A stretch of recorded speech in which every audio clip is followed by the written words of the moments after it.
G'day, it's Brian. It is Expert Dojo. We are on the Art of Startup War. There is one objective, there's actually two objectives for us to be here. The first objective is for us to gloat about the awesome companies that we invested in and just say how frigging awesome we are for being able to choose incredible founders who we know are going to break through and build multi-billion-dollar businesses. Many of the founders actually who sit on the podcast would say that is secondary for us, because what we want to do is create a far better world that existed before, but the default is they make a ton of money for people who are around them. So we very much appreciate that. The second reason is for all of you investors who are listening to this to get access to the incredible deal flow that we get here at Expert Dojo. We don't just have this deal flow falling us, we look around the world to find the greatest founders building the most incredible things. Today I am on with Jay over at Ozone Metaverse. It's just going to be an incredible discussion because we're going to look at not just someone who's building the boundaries of tomorrow, but literally changing the paradigm of how people work, live, play, and interact today. It's truly incredible. Now, many of you have heard about Metaverse. Some of you have invested in the Metaverse. But all of you should be absolutely curious about what it looks like. Jay, welcome to the show, buddy. Thanks for having me, Brian. It's good to be here. Yeah, and I'm just looking forward to getting into it. And so normally on the show, what we'll do is we want the investors to get a feel as to what the opportunities are for them as you're growing your company. Now, to get to that feel, I love to take it from the very beginning. Now, we could start talking about these incredible worlds that you're building and how you're democratizing it and making it available to absolutely everybody everywhere. But I want to just take it back a little bit if I can and talk about where the genesis of the idea for Ozone came from and maybe bring us back to those early days of how you came up with the idea and then what it was back then. Yeah, I think this is a really good place to start. The genesis. This journey started for us actually when I used to live in the Silicon Valley. And that was about the holiday season of 2014, believe it or not. And I had this thought to say, why aren't we browsing the web like a video game? And that's really the question that started it all, right?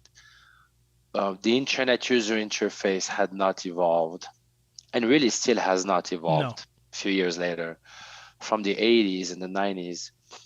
And, it's basically a very 2D scroll up and down, click on hyperlinks type of user interface.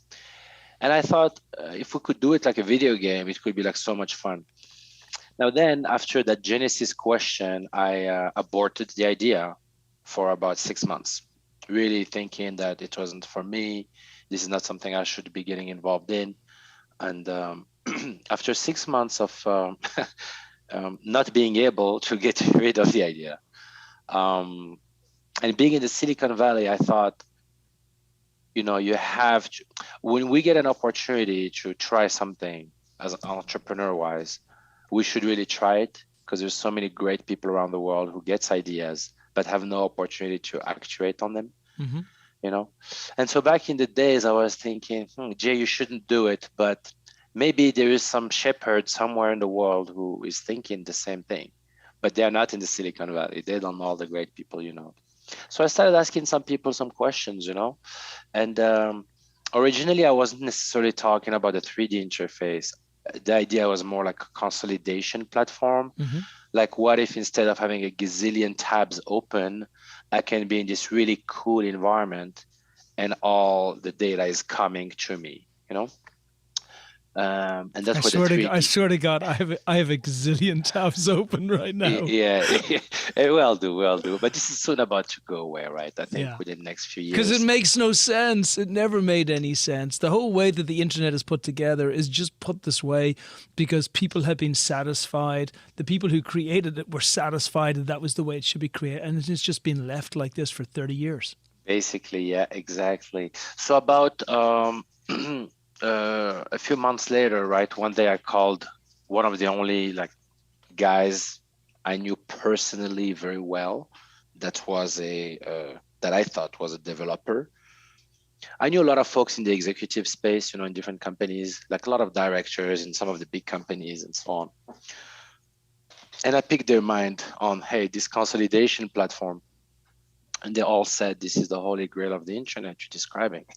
They said, like, every single company has been trying to consolidate the entire user interface. And I kept thinking, what I think was missing is the 3D dimension, right? I think when you see some of these current suites of products, whether it's like Google Suites or the Facebook, when I go into Facebook and look at everything that's offered in Facebook now, or there's another one in China, very popular, called whatever the big China player is there, WeChat, I think it's called, right? And so that's what they're all trying to do, right? You can do everything there. You can socialize, you can do business, you can have marketplace, you can buy, you can sell, you can organize groups. And so they all have those. But what I realize is the 2D interface it becomes really annoying after a while, Anyway, so I called Mr. O, my co-founder, and invited him for a meeting. I was like, do you know anything about web technologies? He said, well, yes, that's all I do. I'm a web engineer. So we sat down and started scribbling this thing on paper, basically. And this is kind of, I think, I haven't told this story since then. So it has to do with this diagram, right? So I started drawing this diagram where when it all began, human was before the web. Then when the internet came in, the internet was really small, like a person could dominate the web, if you will, right? Like, think about it. In the 80s, 90s, all the way to the 2000s, like how much were we really doing on the internet? Not much. Absolutely. Shopping. And you just have to watch the rise of folks like Tony Robbins back in those time to realize that you could get into 50 million households pretty easy. Like today, you can't do that. Exactly. There were so few people using the web, and the use cases for it were so little, right? Somebody said the original iteration of the web, people would take their physical flyers and put them on the website, right? So you would browse and look at brands and so on. And then maps came in, and then search came in. But then from the 2000, I think, to 2010 into the 20s, it just gotten overwhelming, right? And we were looking at this. This was like 2015, right? And so the diagram was showing how over a period of time, that little cloud that was the web became really giant, and the human became like an ant in front of it, having to jump across all these tabs. And so it was like, hey, what if we created a consolidation platform and we put the user inside the cloud, right? So you have spatially access to everything. So that was kind of how it started. Mr. O got really excited about doing it like with graphics. It was a challenge. We've done it for a few years after that, really just as a hobby, looking at solutions, just hacking away at stuff, keeping our full-time jobs and everything going. And then ultimately in 2019, we said, you know what? This has been amazing. We actually built some cool tech. Let's incorporate and make that a business. So that was the last couple of years. And I think the development we've done over the last 2 years is like 100 times more than what we did in the early years. But what's really cool is we've been really soaking the entire approach and the technology ways we can make this happen for a while now. So we're very grateful to be here and be able to deliver a solution now that actually is going to make a significance for others. Incredible. And so when you were looking at platforms to go on top of, there was a lot. I even remember going back 5-6 years ago when I had folks in here looking at VR and saying, the only way to build this, if you're going to get something truly, it's 3-dimensional, you have to go onto VR and build it in VR. What were your thoughts on VR, AR, on the web itself, and how consumers were going to interact? This is a wonderful question. So, and we talked slightly about this. we're really trying to explain to everybody in a better way. We are the tool to build, right? Ozone is really the platform to build stuff on. And early on, just like still now, most people, they would go and use an engine like Unity engine or an Unreal game engine. Mm-hmm. And so we looked at those and we decided to not have that dependency, that technical dependency, and to really go native, what we call native web, with the cutting edge 3D libraries that were back then fairly new, in 2015. So 3D web was enabled in with the current iteration, which is WebGL, right? It's a library called WebGL, which is what enables the browser to talk to the graphics card on the hardware, right? And therefore draw 3D stuff. It just appeared in 2012, Brian. Like in 2012, the most you could get rendered on a browser was a cube. Yeah. And we started on in 2015. So VR, right, for us came in the picture when this concept of web VR started being kicked around. It was probably 2016, I think. 2016, 17 was basically what's called web VR 1.0, right? The very first version of the standard, which then moved to become web VR 2.0. And these are W3C standards, right? This is World Wide Web Consortium standards. And then with that was web AR. So all these specifications, which the browser vendors work very hard on, the guys at Google, they do an amazing job at it. The guys at Microsoft, working on these standards. So we would all go to the same meetups, right? This is called the WebGL meetup in the Silicon Valley. And then this web VR meetups and web AR meetups. Now, finally, so that's like 4 years now, 2016, 2016 to now, there is this new standard called WebXR, right? And so WebXR is the unifying standard for all the VR and AR stack on the web. And honestly, like early on from the get-go, I knew that's like the future, but that it will take some time for the hardware to catch up, As always, yeah. Yeah. And one interesting technical nuance to throw in here, like some people, I'm always surprised at this, some people who are fairly knowledgeable, they say, hey, you are building on WebXR, right? So actually, no, we build on WebGL, right? Which enables the 3D graphics. And the WebVR or AR is just another way of looking at the stuff, right? Right. Just think of it like a different lens, I guess, right? Like, it's very simple. So, but the core tech is actually the GL, right? Yeah, so we're still sometimes out. The latest info I picked up this year for AR, right, for the devices. So what really we're looking for and waiting on is the device that will replace the phone, the head-mounted display that will replace the phone. And the question is, like, how far is that away? Because there have been so many attempts at this. I personally am incredibly optimistic about VR, AR. I mean, all of it really, anything which is immersive, and especially in the metaverse, far more so in the last 6 months than ever before. Because before, it's been a lot of hype, right? And a lot of really great conversations. Is the my wife has a great term for it. She calls it intellectual masturbation, right?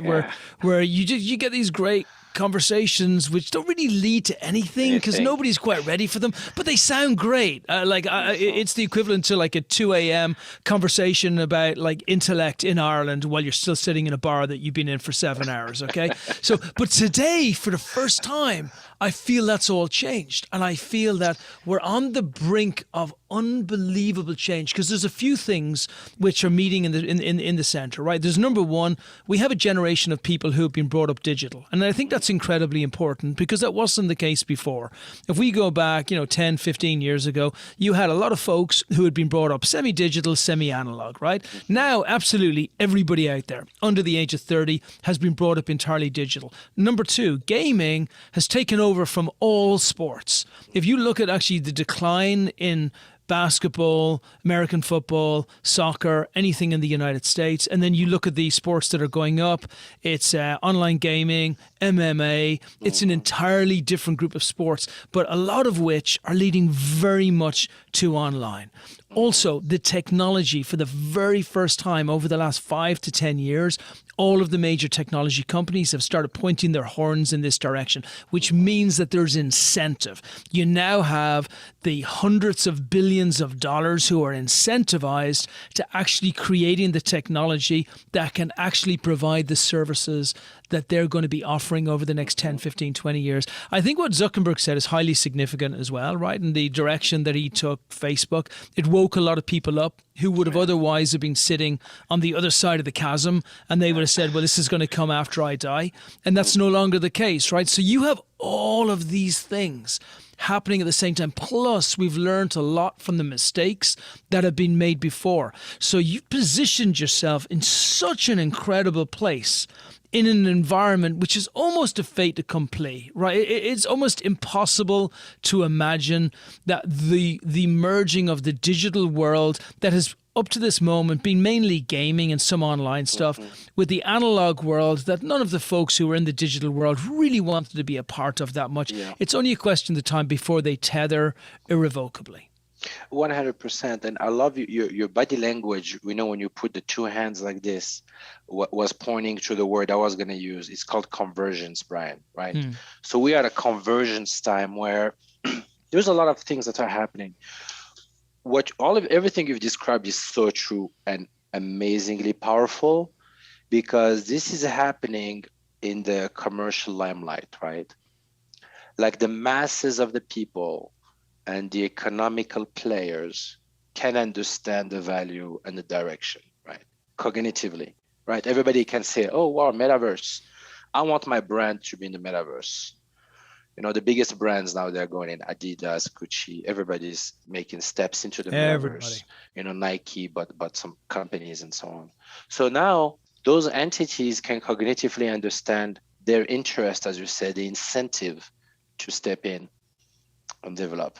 And by the way, Jay, just on that point, what's really beautiful about these brands in particular is they went into the metaverse, 10, 15 years ago when it first came out in its first iteration, right? But they never brought the experiences in there. Back in those days, they thought it was just about putting an online shop so that it could be seen in a place that looked a little bit cool. And then everybody stepped away and they left their 12-year-old developer who was running that project either make money or lose money on it and see whatever happened. Today, it's entirely different. When you combine what's happening within the NFT space, you look at what's happening within the digital experiences, you look at the things. This is no longer a physical or a digital presence. This becomes a way of life and the choice of where your consumers are going to be in the next 10 or 15 years. 100%. And as a matter of fact, we already know, as you were describing the gaming era, the gaming generation, right? I think this new generation is going to be described. It hasn't been described yet, right? Because we went X, Y, Z, then what comes after Z, right? So I made an essay way back thinking about this called the Manifesto of the Digital Revolution, just before we started the journey. And it was this concept of this double A generation, right? This new case, like my daughter who's 6, who's been playing on a tablet since age 3, right?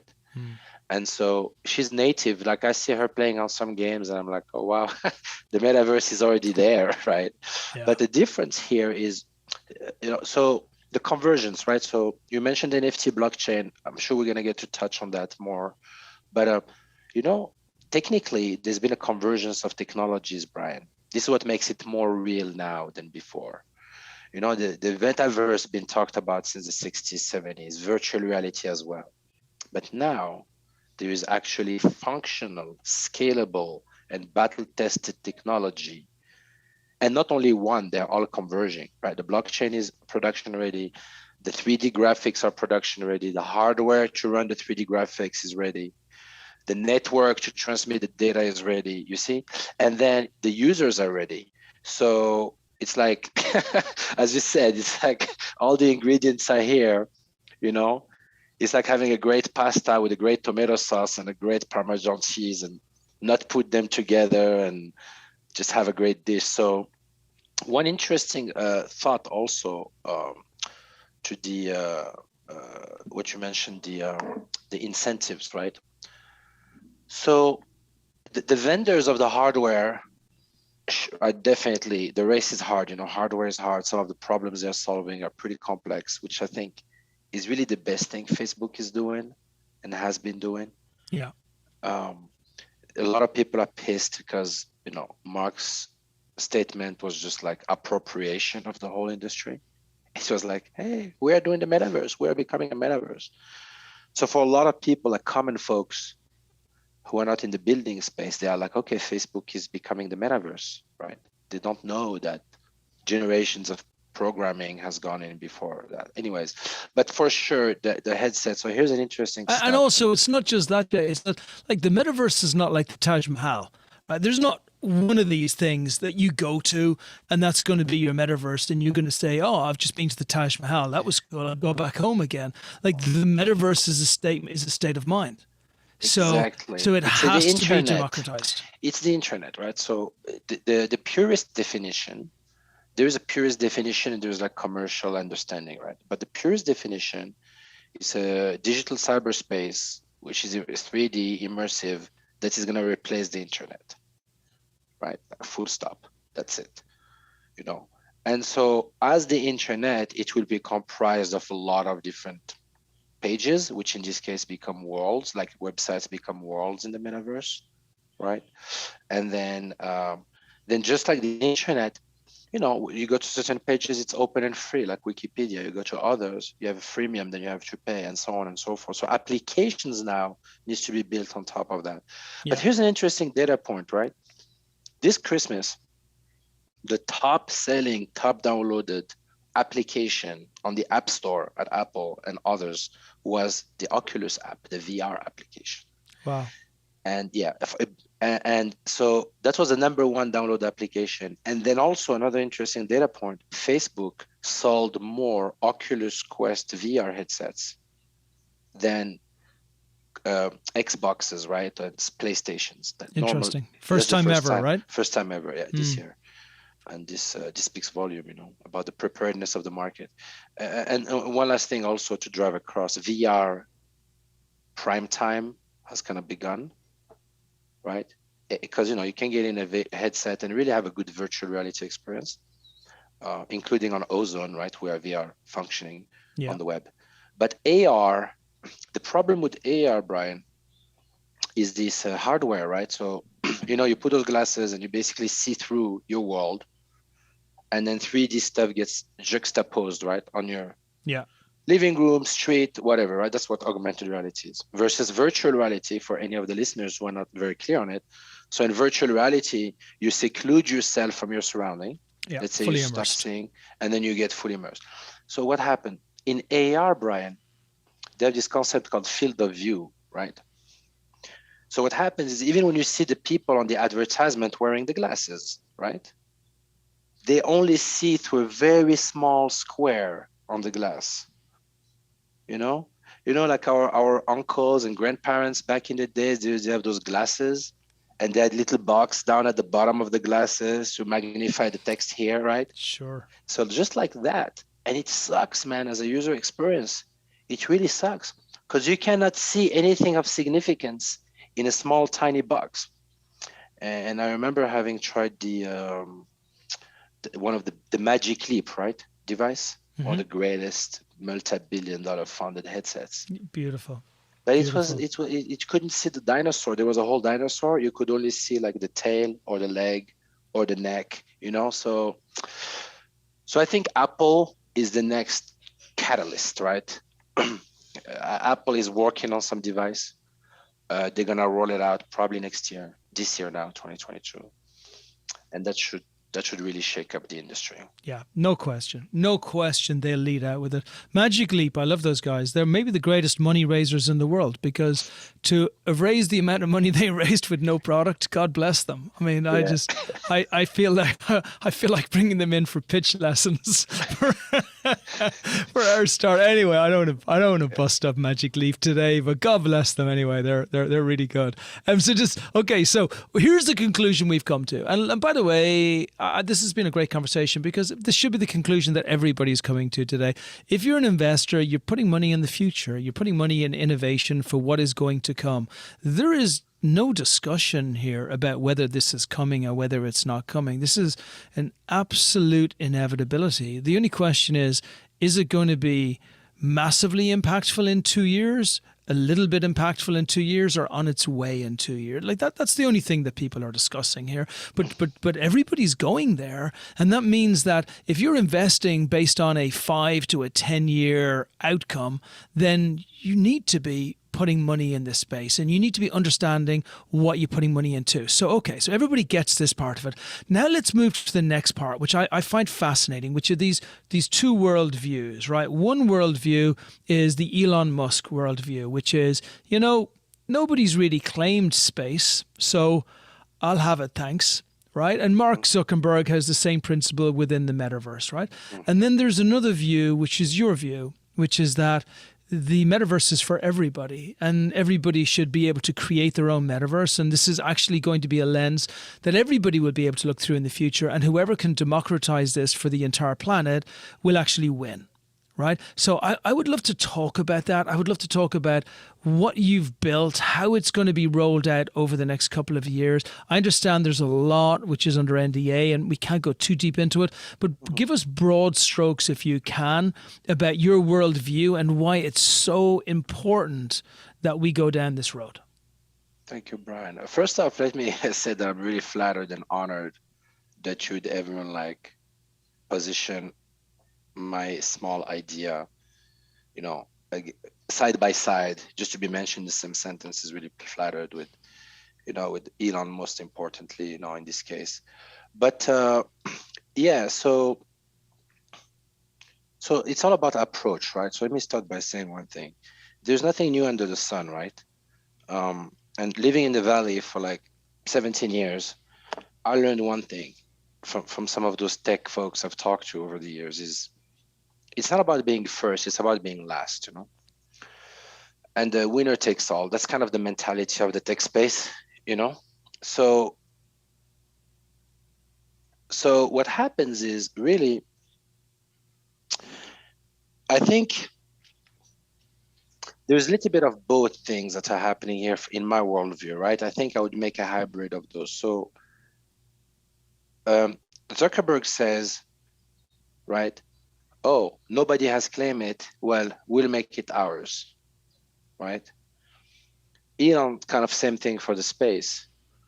But I think the intention is different. And I share much more of Elon's intention for space because, how much can you colonize space just for yourself? Well, you can't, right? So some endeavors in life will only be, your success will really depending on providing success to others. And that's how I feel about our journey in the metaverse, is that we are building the toolkit to democratize that access. It's like we want to get to space, right? In this case, i.e. the metaverse, but we're building the pipelines, the rocket ships, all the tools, all the blockchains, all the hard stuff with all the hard lifting. So it's easy for everyone to be there in the metaverse, right? Mm-hmm. Versus, I think Mark's approach is much more, hey, we are building the greatest metaverse. You all come in here and use it. Now, everyone out there, don't take me wrong, everyone has some customization tools and build your own type tools. Where we differ, and I think this is what a lot of people are coming around the project and starting to support it now, that we are coming out finally, right, and letting people know, is this will be your own, right? Thanks to the NFT technology, this will actually rightfully, legally, economically, by any means, be yours.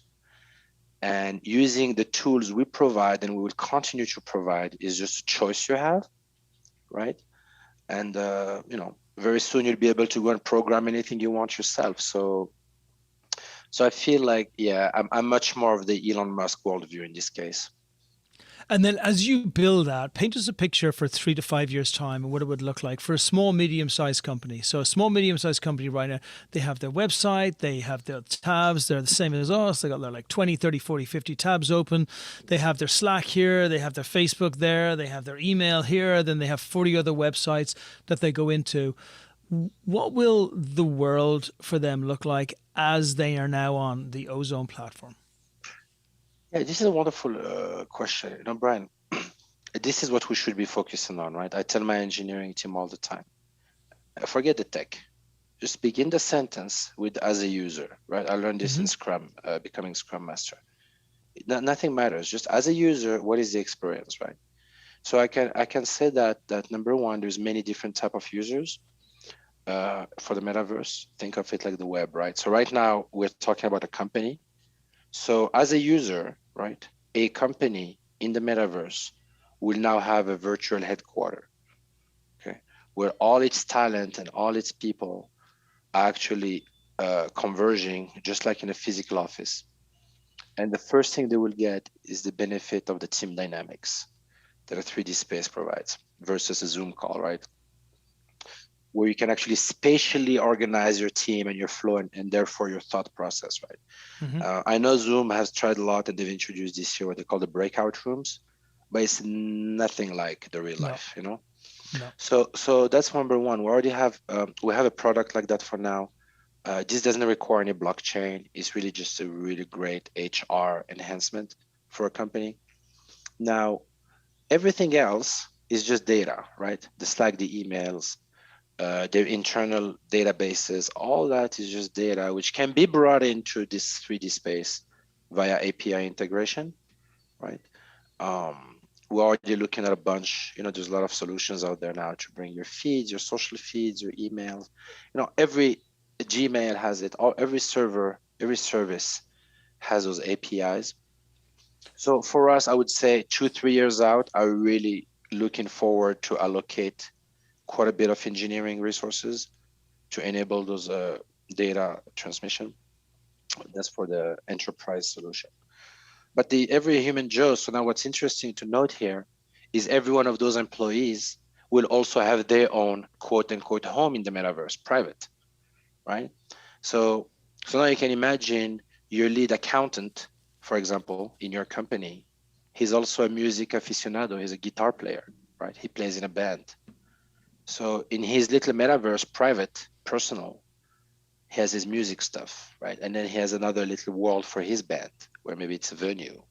So you see how if I move from the company user to just any user, you are now, just like in the real life, right? Going from different worlds and you play different roles in those worlds, right? In your company, you're that employee doing that job. In your own kind of music studio, where it's your own whatever cave, right? Your studio music cave. You just hang out there and just whatever, watch something or rehearse with your friends. But then in your band venue is where you have the concerts. And this keeps going on forever, Brian. This keeps fractalizing because then that you also have kids. So your kids have a classroom somewhere for their teachings and their friends. So you go there and you be the father and supervise or teach, right? And so on and so forth. So that's kind of a high view of how I think this is going to play out.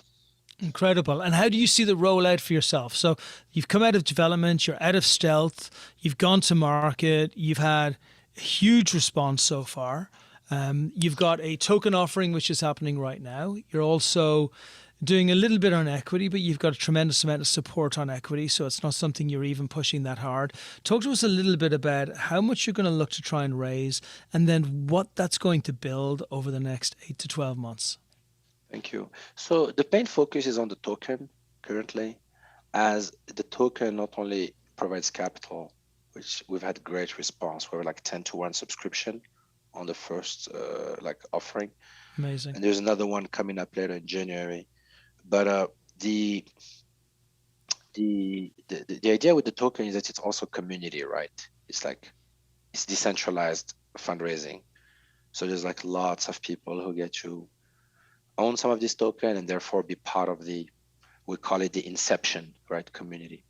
And with that, we're launching the sale, the parcel sale. So that's the next big thing on our roadmap. We want to enable people the ownership, and we're going to expose the NFT marketplace. So, you know, anybody can come in and kind of claim their land, if you will, right? Mm. And there's different types. We want to make it, and I will share this here with you and the audience. You already know this about our intention, but a lot of these metaverse walls currently, they're very hard to access. Like try to go buy a land in any metaverse right now and let us know how your experience is. And I'm saying this because I've been trying it, right? You know, and it's terrible. It's hyper competitive. You have to be up at a certain time. It sells out in seconds. There's overbidding happening. There's a lot of people who are prepared, right? They already have the wallet, they have the token, they know how to do this, and they're just like hoarding a lot of land. And that's the name of the game, right? The same happens with any NFTs, right? Because remember, here in this construct, the land is the NFT. Yeah. Okay. And I really want people to take this home from this call and just ponder on this. Your land in the digital space is the NFT. It's like your website from 97, And so there's a lot of people just hoarding it, right? Like, some people may try to go buy a website, try to buy a domain name today. Most likely somebody else bought it, right? And so we want to change that, right? We want to make it simple. Just go in, you can pay with a credit card anywhere around the world. You don't need to buy some weird token on some strange exchange somewhere and do that. And then also we have our token, which provides great utility. So if you want to go that route, that's also a great option that will come with its own benefits and utility, right? So yeah, so that's next and on the roadmap. This is like the next 2 to 3 months, and that's pretty much what it is.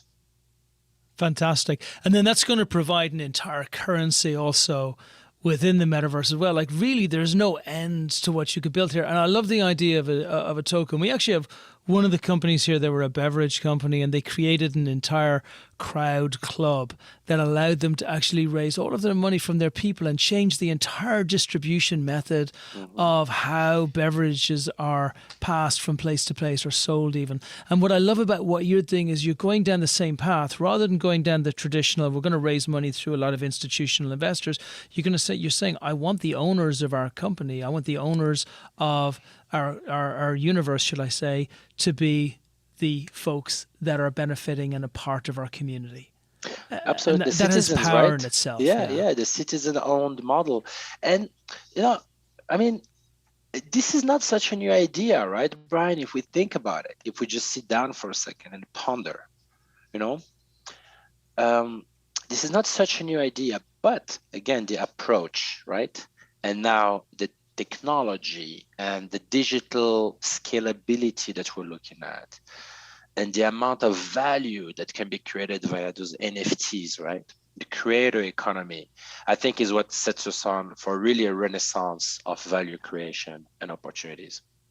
Phenomenal. And it's going to be an incredible ride. And I'm so pleased that Expert Dojo are with you all the way. Who are the types of folks that can really help build this and not just get you out to market, but make sure that your citizens, the people who are going to be a part of this metaverse, which is everybody really, that those folks get the very most out of Ozone?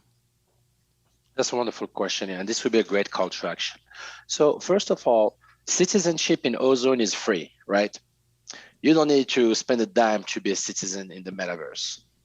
Now, if you want to be an owner of a land, right, you go ahead and kind of just sign up for that and acquire one. And that's what I was saying, step one. This would be like the lowest, straightforward way of getting involved and joining us. Just stay on, join our community channels, our Ozone Metaverse, and then just make sure you be part of what's going on. When the parcels are available, get one for you, get one for your kids, get one for your parents, get one for your cousins, make those Christmas gifts next year, stuff like that. And so get involved and start seeing what happens. Now, that's for everyone, right? I think this is good for everyone. Now, for the next level of folks who are more into like token and want to play with the crypto economy and join a DAO and become part of the governance and so on. That's kind of the next layer. DAO being the governance model, for the so that's under consideration. And we're probably going to announce some things towards the end of this year because the governance model, right, is going to be very important. And then you keep going to more like investors, right, who will be interested to make capital placements. That's something, they should reach out to you at the dojo and maybe we can have a conversation. But more importantly, I think brands, I think we're in a really good position to help brands, whether they're fashion, music, art, entertainment. We have a lot of conversations. There's museums, there's entertainment centers, movie franchises, music franchises, and clothing, of all kinds, vehicles. So anybody who's into like a company who wants to bring their company to the metaverse can reach out. And we can, handle them as an enterprise client to be part of our launch. And we look forward to just starting to get out there and meet great folks. Yeah, and they will, and they are. And I look around, we're based here in the mall in Santa Monica, which is one of the most beautiful malls in the world. But I look at even the car companies that are in the mall, the Teslas, the Mercedes, and the other people. And then you look at what can be provided in the metaverse, and you're like, why would you leave your house, walk out, go all the way to the mall, go in there, go into a car shop, and then start looking at, why would you do that when all you have to do is go into a metaverse and you have every single possible model you could ever want of the car. You can look inside, you can look outside, you can sit in, you can check the legroom, you can see how it feels, you can almost smell the leather. So for all brands, it makes sense, right? For sure, 100%. So listen, I love it, Jay. We are, as I said, 1,000% with you, man. I'm looking forward to you coming over to Santa Monica. For everybody out there, whether you're investors that are looking for straight investment, for the token, you need to check out Ozone. You can email me over at Brian at Expert Dojo, and I will make sure that I'll loop Jay into it for any of you folks that can add value to what he's doing. I think straight money, that ship has sailed. This is now about folks who can actually bring in a bunch of extra value. But if you can do it, we're there for you. 100%. And Brian, I want to say how excited we are about our partnership with the Expert Dojo. And the setup of our West Coast basically operations out there. So very much looking forward to seeing you soon in person. And thank you for having me on this podcast. This was great. Man, of course. I've already got my token order in. Really appreciate it. This was great. And so I'm available at j@ozoneuniverse.com, or you can check out our website, ozonemetaverse.io, and of course to Brian. Perfectly, yes. And of course over at me, which is Brian at Expert Dojo, which you all know. Again, it's been another phenomenal podcast. I hope you've all been absolutely blown away from this. Go and check out Ozone. Check out what they're doing. Make sure you are fully up to date with what's going on within the metaverse in general, and then reach out for any additional questions. Thank you, Jay. It's been a blast. It's been great. Thank you so much.